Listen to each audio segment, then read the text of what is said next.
సంగతి ఏందో చెప్పాలి. నేను రేవంత్ రెడ్డిని అడుగుతా ఉన్నా, మూసీ నదికి డిపిఆర్ వచ్చిందా? ఇప్పుడు నీ ప్రాజెక్టుకు నువ్వు చేయబోతున్నటువంటి ప్రాజెక్టుకు డిపిఆర్ ప్రిపేర్ అయిందా?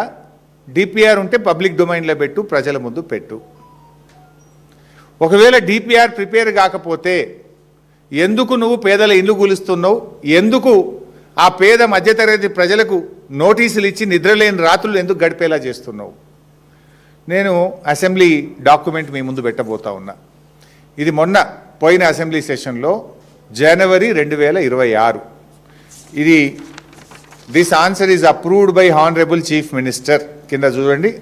ఈ సమాధానము ముఖ్యమంత్రి యొక్క సంతకంతో ఆమోదంతో ఆ శాసనసభలో పెట్టామని, ఇది శాసనసభలో ముఖ్యమంత్రి గారు ఇచ్చినటువంటి సమాధానం. Question number 1363. The details of the progress achieved regarding the Moosi revitalization project. ఇందులో ఆన్సర్ ఏమంటారంటే, the consortium will study, plan, analyze, design, prepare and submit the following DPR in 18 months from Usman Sagar to Gauravelli and Himayat Sagar to Bapu Ghat. Himayat Sagar to Bapu ghat DPR ఇవ్వడానికి 18 నెలలు పడుతుంది అని ముఖ్యమంత్రి గారు అసెంబ్లీలో ఇచ్చిన సమాధానం. ఎప్పుడు ఇచ్చిన? మొన్న జనవరిలోని. ఇప్పుడు నెల రోజుల కింద, 2 నెలల కింద ప్రభుత్వం ఇచ్చిన సమాధానం ఇది. బాపు ఘాట్ నుంచి హిమాయత్ సాగర్ వరకు డిపిఆర్ ఇవ్వడానికి 18 నెలలు పడుతుంది, మేము ఒక కన్సార్షన్కి ఇచ్చినాము అని ప్రభుత్వం సమాధానం చెప్పింది. అంటే నీ డిపిఆర్ రావడానికే ఇంకా 18 నెలలు పడుతుంది. డిపిఆర్ఏ రాకుండా పేదలకు ఎట్లా నోటీసులు ఇచ్చినావు?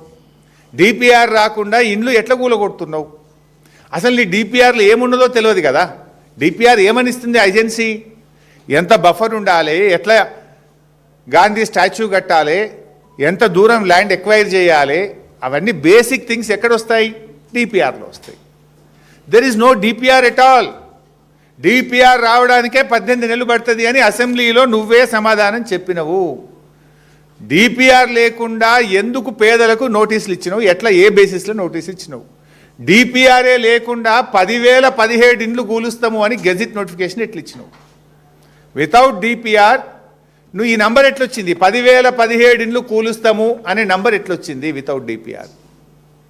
దీనికి సమాధానం చెప్పాలి.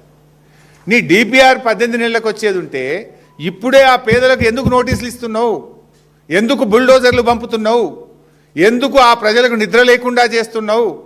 ఎందుకు ఆ పేదల ఇండ్లు చాదర్ఘాట్లో 300 ఇండ్లు కూల్చినావు? దీనికి సమాధానం చెప్పు. This is my question number 1. Question number 2, అసలు మూసీలో నువ్వు చేసేది ఏంది? మూసీ నది ప్రక్షాళన చేస్తావా? మూసీ సుందరీకరణ చేస్తావా? మూసీ పునర్జీవన్ చేస్తావా? What is that you are going to do? Please clarify. Is it ecological purification or aesthetic beautification? ఏం చేస్తారు మూసీలో మీరు? ప్యూరిఫికేషనా, బ్యూటిఫికేషనా? ప్రజలకు చెప్పు. ప్యూరిఫికేషన్కు మేము సహకరిస్తాం. We are with you, we will support the government. If it is beautification, if it is lootification, if it is demolishing the houses, we will not support. We will not support. You please clarify. ఏం చేస్తావు అసలు మూసీలా? పునర్జీవమా, శుద్ధి చేయడమా, సుందరీకరణ?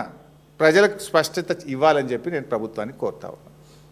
Number 3, my question number 3.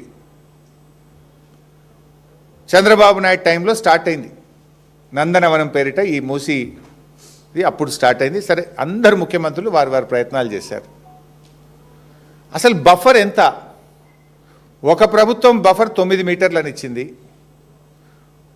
ఒకరు 30 మీటర్లని ఇచ్చారు, ఒకసారి 50 మీటర్లని ఇచ్చారు. ఇప్పుడు రేవంత్ రెడ్డి బఫర్ 100 మీటర్లు అంటుండు.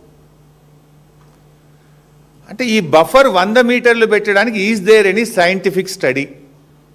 బఫర్ని ఎలా నిర్ణయించారు 100 మీటర్లని? దీనికి ఏమైనా సైంటిఫిక్ స్టడీ ఉందా? ఉంటే ఆ స్టడీ బయట పెట్టండి, వివరాలు బయట పెట్టండి. How do you decide 100 metres? ఇంకొక ఇష్యూ కూడా ఉంది మూసీలో. మనం చూస్తాం అప్పుడప్పుడు వెళ్ళినప్పుడు. మూసీ ఒక దగ్గర 200-300 మీటర్లే ఉంటుంది, ఒక దగ్గర కిలోమీటర్ ఉంటుంది. నువ్వు ఎక్కడి నుంచి 100 మీటర్లు అంటున్నావు? 300 మీటర్లు ఉన్న కాడ నది మధ్య నుంచి 100 మీటర్లు అంటావు. మూసీ ఎరోడ్ అయ్యి, అంటే ఏమైందంటే నది ప్రవహించి కొన్ని చోట్ల ఆ పక్కన ఉండే సాయిల్స్ ఎరోడ్ అయిపోయి అది కిలోమీటర్ అయింది. మరి కిలోమీటర్ ఉన్న దగ్గర కూడా బండు నుంచి 100 మీటర్లు అంటవా, 300 మీటర్లు ఉన్న దగ్గర కూడా బండు నుంచి 100 మీటర్లు అంటవా? అసలు ఆ 100 మీటర్లు ఎట్లా డిసైడ్ చేస్తావు, ఎక్కడి నుంచి డిసైడ్ చేస్తావు? ఫస్ట్ ఆఫ్ ఆల్ అసలు 9 మీటర్ల నుంచి 100 మీటర్లకు పెంచడానికి what is the scientific study? Analysis ఏందో చెప్పు, బేసిస్ ఏందో చెప్పు. అండ్ అది ఎలా కొలుస్తావు? మూసీ ఒక దగ్గర 300 ఉంది, ఒక దగ్గర కిలోమీటర్ ఉంది. How do you take that 100 metres? 300 అనే బేసిస్ తీసుకొని పోతే చాలా చోట్ల ఇండ్లు బచాయించిపోతాయి. మరి ఒక చోట కిలోమీటర్ ఉంది, కిలోమీటర్ ఉన్న దగ్గర కూడా ఆ బార్డర్ నుంచి 100 మీటర్లు డిసైడ్ చేస్తావా? How do you decide? Please clarify. This is number 3. Number 4, ఈ మూసీకి సంబంధించిన ఏదైనా ఒక నదిని మనము చేయాలనుకుంటే, ఒక ప్రాజెక్టు నిర్మించాలనుకుంటే ఒక 100 సంవత్సరాల డేటా తీసుకొని, అనాలిసిస్ తీసుకొని చేస్తూ ఉంటాం. మరి మూసీకి సంబంధించి గత 100 సంవత్సరాల్లో హైడ్రోలాజికల్ స్టడీస్ కానీ, ఫ్లడ్ వాటర్ స్టడీస్ కానీ ఏమన్నా చేశారా? చేస్తే ఆ వివరాలు ప్రజల ముందు పెట్టండి.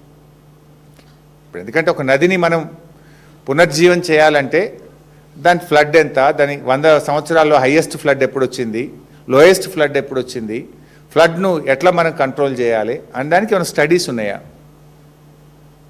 Please keep it in the public domain. Hydrological studies, flood water studies, గత 100 సంవత్సరాల రిపోర్ట్ ప్రజల ముందు పెట్టండి. And one more important point, number 5.